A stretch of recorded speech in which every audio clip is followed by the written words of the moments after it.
All right, everybody, part four. Are you ready? This is math from the void. Math coming at you out of nowhere. And we're going to continue with this very long calculus prep assignment. But this is a super important assignment. You want to make sure that you understand the concepts from basically every single question that I've laid out here on this giant whiteboard. I have excluded some things from the document that I used for these problems, but only a few statistics related things that really won't play any relevance in a calculus class. If you want to cover statistics or get some knowledge on statistics basics, I might make something for that, but I probably won't, just because I have beef with statistics. Okay, let's get started. Did you watch the absolute value video? I hope you did, because the first question that we're doing today is going to use the concept explored in that absolute value video, which is the fact that an absolute value function can be turned into a piecewise function. I'm not going to get too much into the details of why that is and how that is, but it's up to you to either watch that video or make sure you can follow along. Now, the absolute value function, of course, it flips negative values, makes them positive, but it doesn't do anything to non-negative values. It leaves them the same. So our piecewise function, let's get a little closer, shall we? Our piecewise function is going to be constructed as follows. F of x is simply equal to whatever is inside of the parentheses, rather the absolute value bars. I forget what they're called. I think there's some term for it. Maybe it's called the modulus. I don't remember. It's going to just leave this expression alone as long as the expression is not negative, which means that it's greater than or equal to 0. And so you do a little bit of calculation, a little bit of algebra, and you get that x must be greater than or equal to 4/5. And we'll be looking at the exact graph of 5x minus 4. We'll be looking at the negative of 5x minus 4, or in other words, negative 5x plus 4. We'll be looking at that whenever the inside is negative, because it needs to get flipped positive. So this is going to be whenever x is less than, strictly less than 4/5. Okay, that is sufficient. That is converting it into a piecewise function. We're not really looking at the graph of it. You can take a look at the absolute value video that I made. I'm really pushing that because it took time, and I think it's a quality video that people need to see. You're not really going to get the approach of absolute value in terms of a piecewise function in a normal classroom, especially not a high school classroom. So I think it's important to be aware of how that works. Otherwise, someone might really struggle through this kind of a thing. Okay, speaking of piecewise functions, this one wants us to graph the piecewise function. No calculators, fools. No calculator. You are not allowed. So let's take a look at the pieces. A reminder that the portions on the right are giving us the domains. In other words, they're telling us, and if you don't remember what domains are, you should go watch my video on domains. So make sure you come prepared, right? Not just with the pen and paper, but with the focus that you need and trying to connect the ideas that you've been learning and building on. Okay, the domain here is telling us where each of these different pieces of function are going to exist. For example, this parabola shape, it's a quadratic function, and it's a negative quadratic, so it's going to be sort of an upside down parabola. Let's take a look at what this would look like if there were no domain restrictions. It would just be up here at plus 4, and then it would be going downwards. So we would go down 1, down 1. Then we would go down 3 and down 3.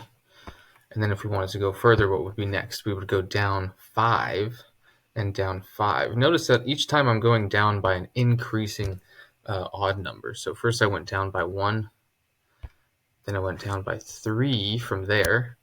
Not like 2 more, I mean 3 from there. And then we go down 5 from there. And that gets us approximately here. So this is what the graph would look like if it were just that function. But we don't want just this function. We want this piece when x is less than 0. So basically we want the portion of the graph that's starting off at 0 and going to the left. That's what we're interested in. Okay, is that hard to see? I feel like it's probably hard to see, so we'll erase some of this and make it a little bit more bold. I can change the size of the pen.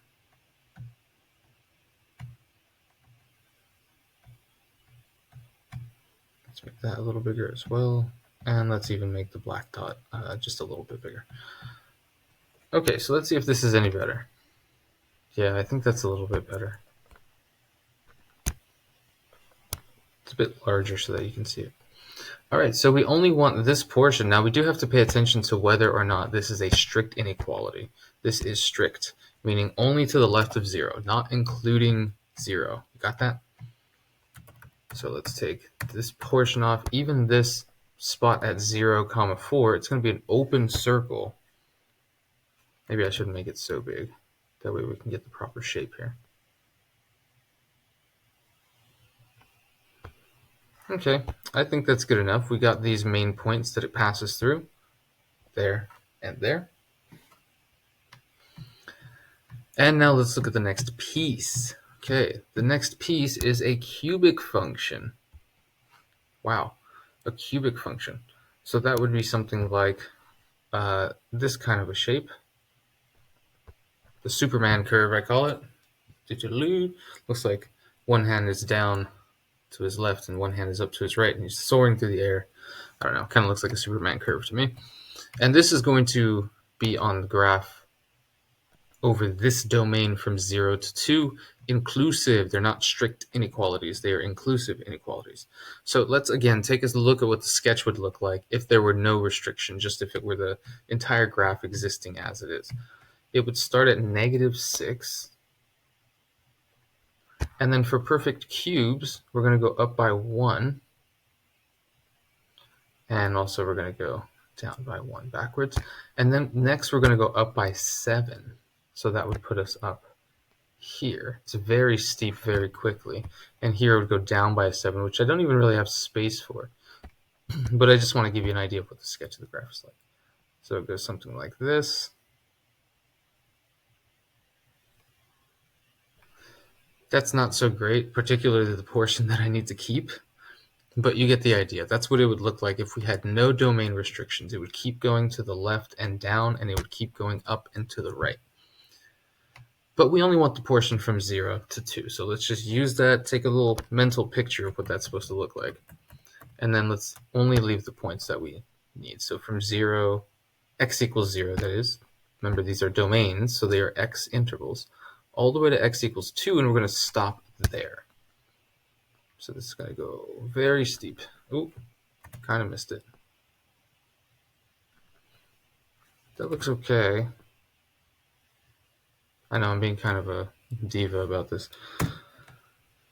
Being a little bit of a perfectionist about it. Okay, that looks a little bit better. I'm satisfied with that. So if you don't have grid paper, by the way, you probably want to have a separate page. This is what I would do if I were a student that needed practice. And, I'm encouraging you to have good habits too while you're practicing, is to have a notebook for these problems. And then if there's a graph problem, you just write on the notebook, see graph book, and then you graph it in your graph paper book, if that makes sense. You can have a separate notebook with graph paper for all your graphs, and you can just number them, and it's not very difficult. You have the power to connect them so that you look at your normal book and you say, oh, there's a picture of the graph on the graph book. Or you can just, draw the lines, but I don't recommend doing that every time because it can be a pain in the butt. So just like draw lines. Okay, let's look at the third and final piece. And we kind of check this out a little bit. If I want to make this more complete, not just to be like perfectionist about it, but just to show the true behavior of what's happening with this piece, it is going forever to the left. Like it is going to continue going. So we have something all the way on the left, which is way down below.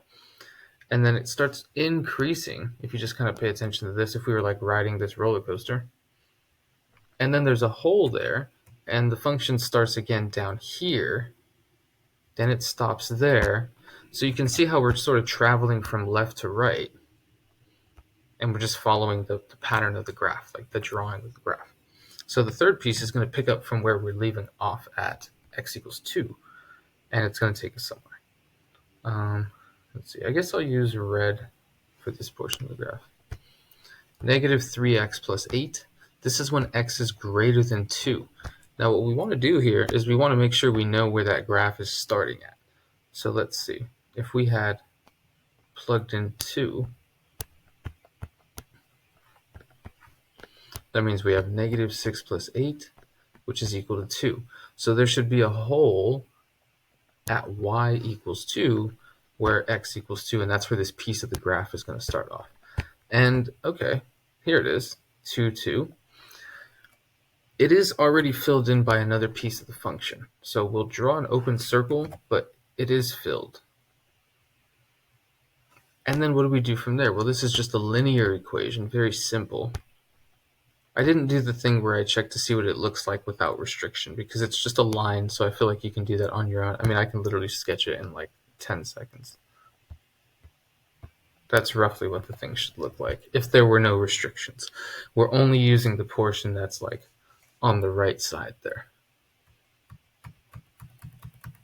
because that's when x is greater than 2.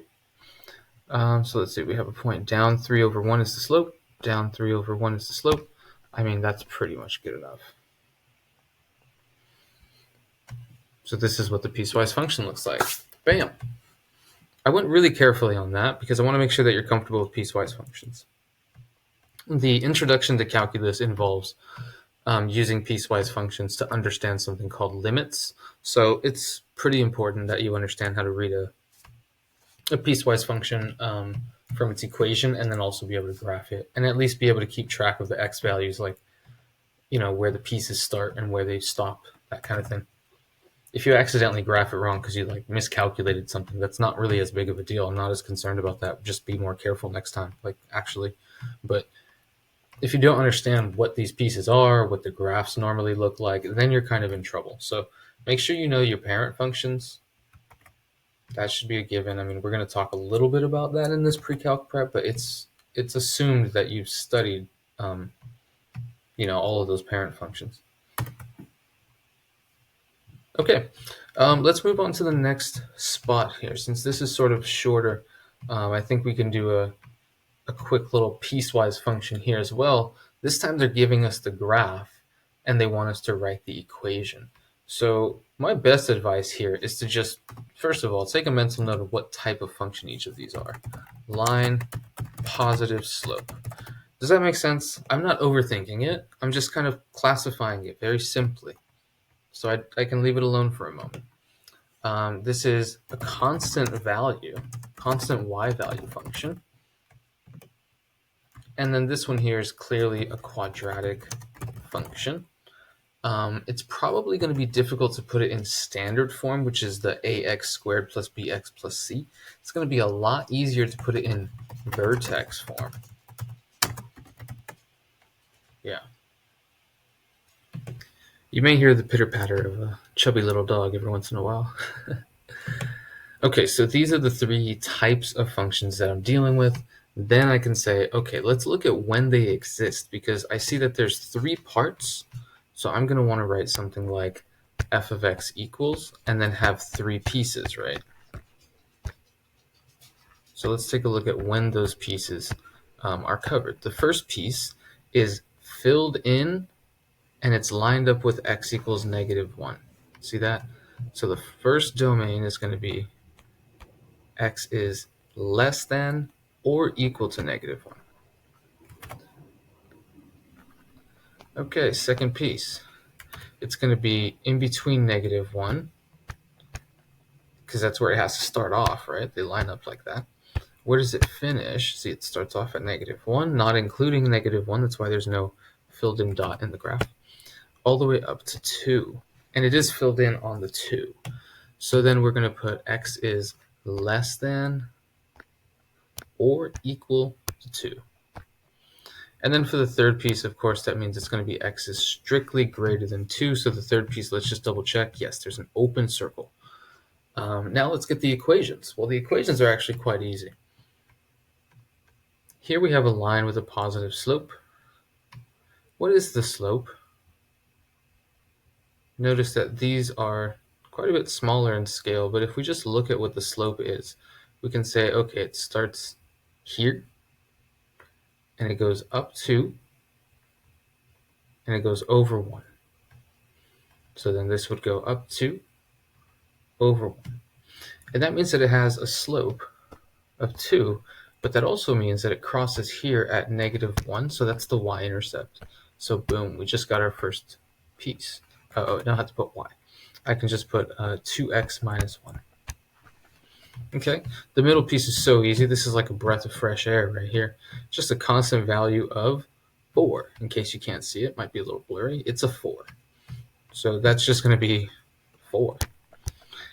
And next we have to use vertex form. So remember what vertex form looks like for a quadratic. It's x minus h squared plus k, and it might be multiplied by some stretch factor if it's like a really skinny one, or maybe if it's squished really, really wide, like if an elephant's sitting on it.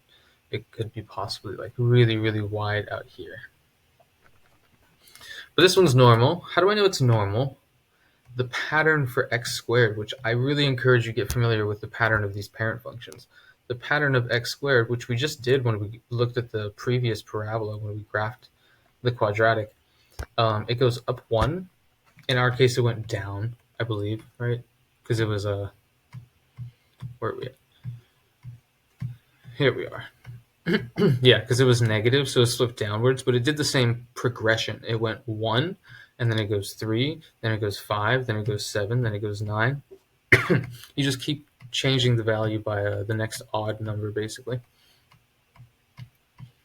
Okay, so that being said, we know that this is normal because it goes 1, and then it goes 3, and then it goes 5. So yeah, it's a normal quadratic. We don't have to worry about an a value, or I guess I should say the a value is 1. We don't have to worry about there being a number appearing in front, because if we just write x minus 3, which is the x-coordinate of the vertex, there we go, squared, and it's kind of like plus 0, so I don't even need to write the plus 0, because this vertex is not lifted off the ground at all. It's not up here, it's on 0. So 3, 0 is the what do you call it? The y value of the vertex, the minimum value even, because it's a parabola. So this is just going to be x minus 3 squared. It's much easier to write it like that than to try to pull out what the standard form equation would be. I mean, you could, if you expanded that, it would be x squared minus 6x plus 9, but that just looks so much messier. So this is sufficient. And I hope you're more comfortable with piecewise functions now. As usual, I know I didn't mention it this time, but make sure to pause the video and actually give yourself an opportunity to try it. I go through these kind of quickly just to make the video, not take forever to record, but you should go at your own pace when you're working these out. All right, I'll see you next time in part 5.